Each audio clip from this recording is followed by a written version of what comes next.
안녕하십니까. 5월 13일 오후 3시를 막 넘긴 시간입니다.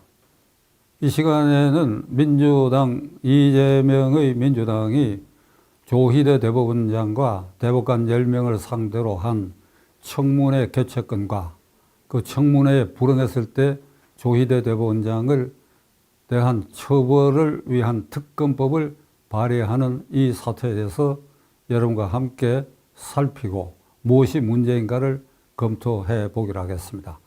5월 14일 내일 국회 법사위원회에서 조희대 대법원장과 지난 5월 1일 날 이재명 피고인에 대한 2차 공직선거법 위반 사건에 이걸 파기환송하는데 찬성한 10명의 대법관과 조희대 대법원장을 불러서 그 경위를 조사하겠다. 대선 개입의 의혹이 짙다. 5월 1일은 후보 등락 열흘절이니까 이 대선 국면에서 고등법원의 무죄 판결을 깨고 유죄 취지로 환송한 것은 이재명 피고인에 대한 공직선거법 위반 사건에 대한 유죄라는 인식을 국민들에게 깊이 뿌리 내리게 함으로써 대선에 영향을 준 대선 개입 행태다. 그리고 이게 불발하면 특검법을 만들겠다. 특검법을 만드는 이유는 1. 3월 26일에서 5월 1일은 35일인데 그 35일간의 기록을 다 검토하고 그런 결론에 도달할 수 있느냐. 이건 어딘가 결탁된 의혹이 짙다는 게 첫째. 2명의 대법관이 여기에 반대 의견을 표명한 데도 불구하고 이걸 전체 합의를 못 끌어낸 채 이게 2심 판결을 파기한 데는 절차상 문제가 있다. 그 다음에 35일 동안에 기록을 다 검토했느냐. 셋째, 이런 이유로 특검에서 조사를 해야 되겠다. 그래서 그 법안에 보면 검사가 20명 동원되도록 돼 있어가지고 아주 대규모 특검단을 만들어가지고 아주 대법원장 조희대를 거기 세워놓고 이제 매질을 단단히 하겠다 하는 걸 이거 이제 국민에게 과시하고 있는 것입니다. 저는 이 방송을 통해서 3월 26일에 고등법원 판결이 무죄 판결이 난 후 그리고 4월 4일 그로부터 약 일주일 뒤쯤 된 4월 4일에 헌법재판소에서 윤석열 대통령에 대한 파면 결정 나는 것을 보고 바로 대법원은 이재명 피고인의 2차 공직선거법 위반 사건을 4월 30일경에는 판결을 낼 수 있다. 가부 안에. 그러니까 그 기간에 충분히 검토하고 판결할 수 있을 것이다. 그러니까 이걸 나는 촉구한다고 그랬더니 결과적으로 하루가 지난 5월 1일 판결 선고를 하게 됐습니다. 그 무렵에 저와 같이 4월 30일경에 거의 날짜를 찍어가지고 이게 판결이 가능하다고 한 것은 제가 지금 확인컨대는 이 박찬종 TV가 유일하게 그 날짜까지 지정한 것이 아닌가 싶습니다만은 지금 다른 유튜브를 더 자세히 검토해 보자고 하는 얘기입니다. 왜 제가 4월 30일경, 그러니까 하루가 지난 5월 1일경 이 판결이 가능하다고 봤는가 하면 이건 2심에서 이재명에 대해서 무죄 판결을 했기 때문에 이재명은 더 다툴 여지가 없습니다. 왜? 목표를 달성했기 때문에. 그러니까 검사가 상고를 바로 이튿날 했고 그 다음날 기록 일체를 대법원에 송부를 했어요. 그러니까 대법원은 지금 30일 이상의 검토 기간을 사실상 가진 것입니다. 이게 첫째. 둘째로는 조희대 대법원장이 취임 이후에 누누이 강조해 왔던 공직선거법 위반 사건은 1심 6개월, 2심, 3심 3개월, 3개월. 그러니까 통틀어서 1년 안에 결론을 내려야 된다 하는 걸 계속 훈시로 하급법원에 그 의견을 표명했는데 1심에서 이 사건은 여러분 2년 2개월이 걸렸습니다. 2년 2개월. 6개월이 2년 2개월이 걸렸어요. 그다음에 고등법원의 3개월은 결국 4개월이 걸렸어요.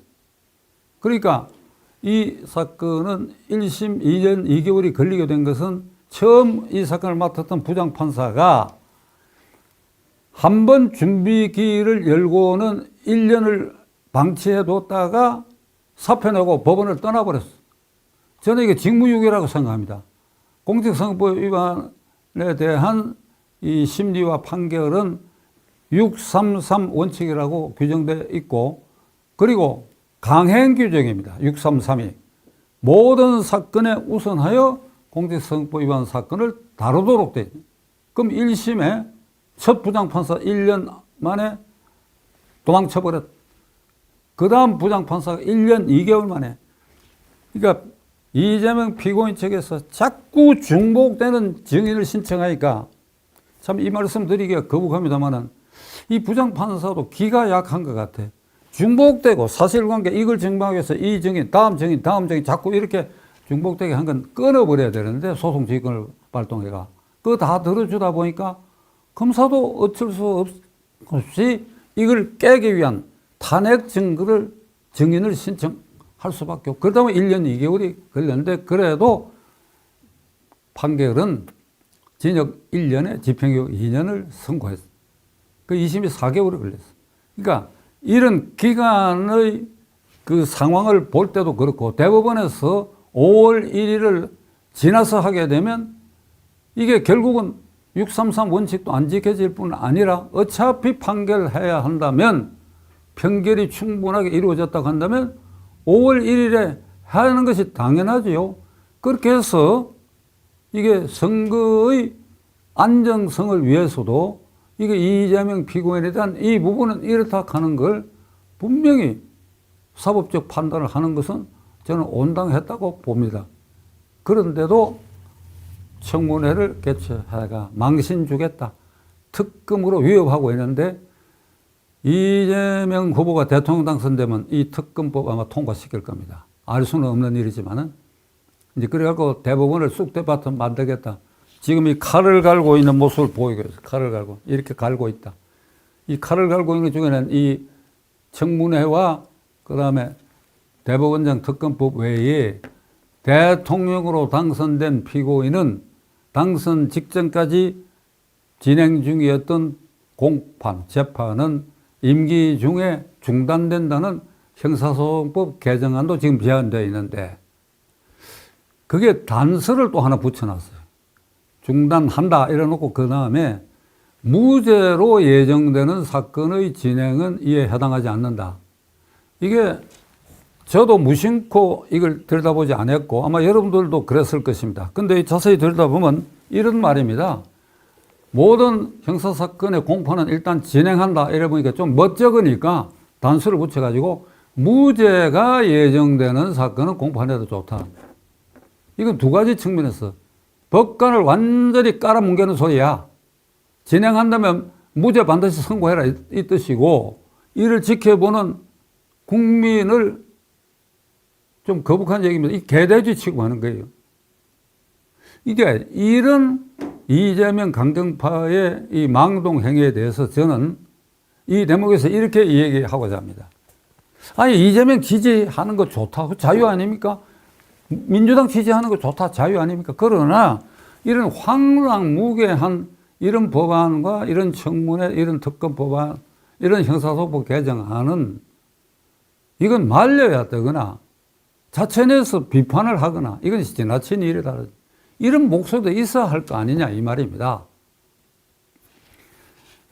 국민의힘당은 이 사태에 대해서 제가 살펴본 이 상황 뉴스에 의하면 이게 여기는 지금 정신이 전혀 안 가 있어. 그 뭐 대선 국민이니까 이해할 바가 아닌 할 바이지만은 이게 아주 무장해제 상태야.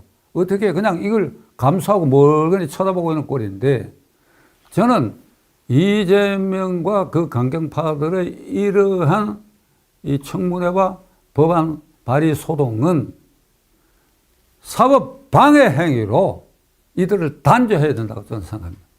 사법 방해 행위로 이재명 대표와 그걸 주도하는 강경파 의원들에 대한 특검 법안을 발의해야 돼요.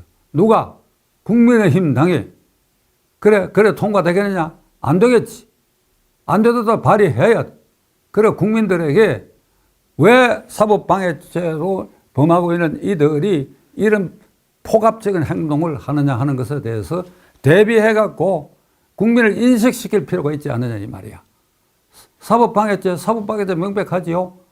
우선 1심 공직선거법만 예를 듭시다. 다른 대장동 게이트나 뭐 이런 거 다 제쳐두고 2년 2개월을 끄는 사이에 온갖 방해 행위를 했기 때문에 그렇게 끌은 거 아니냐 이 말이야. 그 다음에 대표적으로 이화영 경기도 평화부지사에 대한 그 사건에 이재명도 공범으로 지금 기소되어 있는데 그 이화영 재판에 대해서 민주당 강경파가 어떤 짓을 했느냐. 그 수사를 담당했던 수원지방검찰청에 몰려가가지고 검사장 면담 신청에 불허하니까 검찰청 입구에 하루 종일 주저앉아가지고 사건 조작 중단하라고 외치면서 끝내는 수원지검 그 수사 라인의 책임자인 차장검사 이정석 검사를 탄핵했어. 어찌 됐어? 9개월 만에 헌법재판소가 너무 심하니까 헌법재판소가 민주당이 지금 장악한 상태 아니에요. 그러니까 이걸 탄핵 기각을 해서 이런 식이야. 그리고 이화영 재판에는 법정 밖에서 법정 안에서 소리 지르고 이건 명백한 사법방해 행위가 모든 이재명 관련 사건에 다 드러나고 있는데 이걸 국민의힘 당이 국회 안에서 침묵하고 있다. 그러니까 이게 결국 국민 몫입니다. 국민이 이 국면에서 선거를 앞두고 6월 3일 어떤 선택을 해야 되느냐 이런 걸 어떻게 감안할 것인가 아주 심각하게 생각해 볼 순간이라고 저는 생각합니다. 저는 어제 이번 대선은 체제 전쟁이라고 얘기를 했어요. 자유민주 질서를 지키는 것. 우리 헌법에 그런 대로 규정되어 있는 상권 분립, 이회주의 원칙, 국회의원의 자율권, 정당의 민주적 운영 이런 걸 그런 대로 지키도록 하는 이 세력과 이걸 깨고 그들의 이익, 특히 이재명 후보의 사법 리스크에서 면탈하고 해방되기 위해서 온갖 못할 짓을 다 하고 있는 이 세력의 우두머리를 대통령으로 우리가 뽑을 것인가. 그걸 우리가 지금 심각하게 생각해야 할 국면에 있습니다. 어떤 이는 김문수 후보를 지지할 수 없는 이유로 국민의힘 당의 지금까지 행태, 윤석열 대통령의 무분별한 계엄 선포 등을 예를 들어가 그 후보를 찍을 수 없다 이런 얘기를 하는데 오늘은 거기에 대해서 한마디만 걸쳐서 말씀드리겠습니다. 김문수는 김문수입니다. 제가 아는 김문수, 제가 어제 잠깐 말씀드렸지요. 저와 인연을. 제가 아는 김문수가 당선되면 국민의힘 당의 쓰레기 다 정리될 것입니다. 전 장담할 수가 있습니다. 쓰레기 완전히 정리해 버릴 것입니다. 이것저것 잡초들 완전히 제거할 것입니다. 김문수 깡다니는 사람입니다. 시청해 주셔서 감사합니다.